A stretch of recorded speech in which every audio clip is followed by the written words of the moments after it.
Good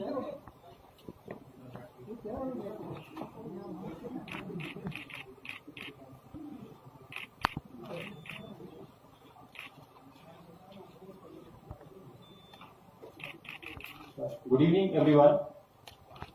I welcome the Honorable Raksha Mantri to this press conference. Now, about the proceedings. Firstly, the Raksha Mantri will read out a statement, and thereafter we'll have a question-answer session. And I'll request you all to cooperate in the question-answer session, and it will be addressed suitably. Thank you.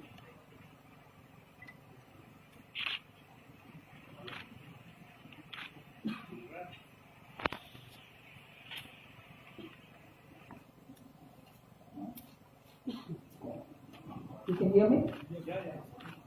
I'm reading a statement out first, and after that, of course, you're free to ask me questions. The counter-terrorist operations at Sitharaman, Jammu,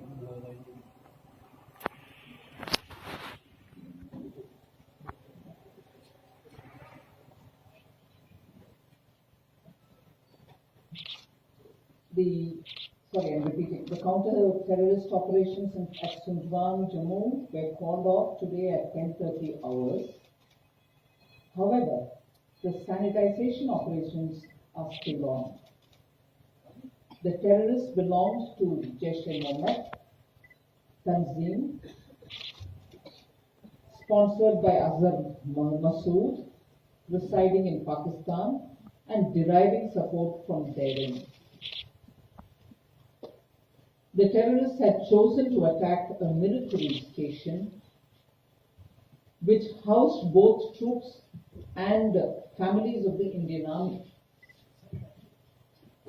The cantonment is located on the outskirts of Jammu, approximately 30 kilometers from the international boundary, in a semi-urbanized environment with densely populated civilian localities adjacent to the cantonment's perimeter fence. The demography of the cantonment and adjoining area indicates the possibility of local support to the terrorists.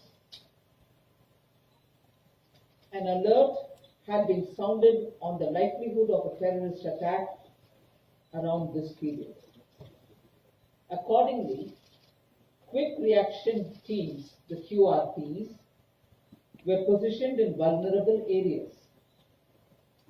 It was assessed that Pakistan-sponsored terrorists may target softer elements, hence a QRT was also positioned at the Sanjuan family accommodation. The intrusion of the terrorists inside the cantonment was promptly detected by the sentry and challenged by the nearest available QRT, leading to a brief exchange of fire. This immediate action compelled the terrorists to split into single individuals, thereby preventing a coordinated strike. The scattered terrorists then rushed towards their pre-designated target of the family quarters and occupied some of the accommodation blocks. They were then isolated. Since the terrorists were dressed in battle fatigues and had similar appearance to their possible target victims, the operation had to be done deliberately to eliminate the possibility of any mistaken identity of collateral damage. The operations entailed a deliberate search of 26 blocks and safe evacuation of families from 189 flats, which was time-consuming and a challenging task. This was successfully achieved with no fatal casualties to our troops conducting the counter-terrorist operations.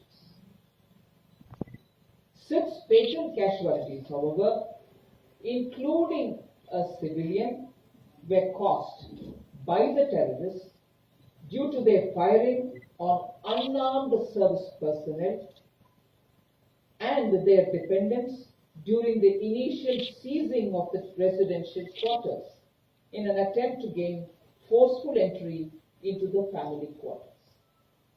Three terrorists have been eliminated, and although there was information of 4 terrorists in the area, it is likely that the 4th terrorist was a guide and may not have entered the premises. The Jaish-e-Mohammed module, which conducted the attack, may have infiltrated some time back, and there is a possibility of them having enjoyed some local support before the final operations. Our intelligence inputs indicate that these terrorists were being controlled by their handlers from across the border. The evidence is being scrutinized by the National Investigative Agency, who shall soon furnish a detailed report. Pakistan is expanding the arc of terror to the area south of Pir Panjal ranges and resorting to ceasefire violations to assist infiltration.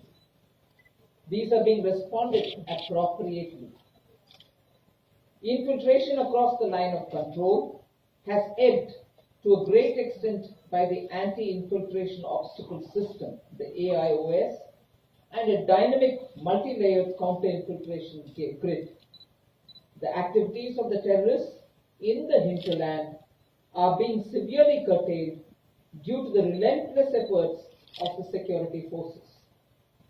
Although the terrain configuration and snow conditions make it difficult to completely stop the infiltration, the government is undertaking a host of measures in procuring modern electronic surveillance systems to implement Philip Campo's committee report, which was instituted to review the security of all military installations, for which a sum of 1,487 crores of rupees has been allocated.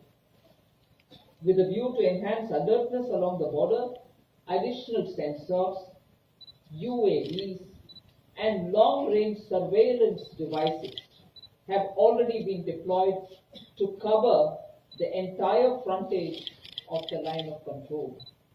In the end, I wish to express my deepest condolences on loss of lives of our brave soldiers and their families during the Dastali attack of cowardice on our unarmed soldiers, and assure our nation that their sacrifice would not go in vain.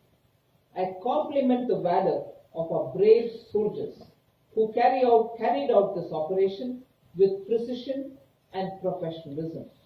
We will continue to thwart any attempts by Pakistan-sponsored terrorists to cause violence in our country, and necessary action to deal with them through our counter-terrorist strategy has already been put into action. Jai Hind.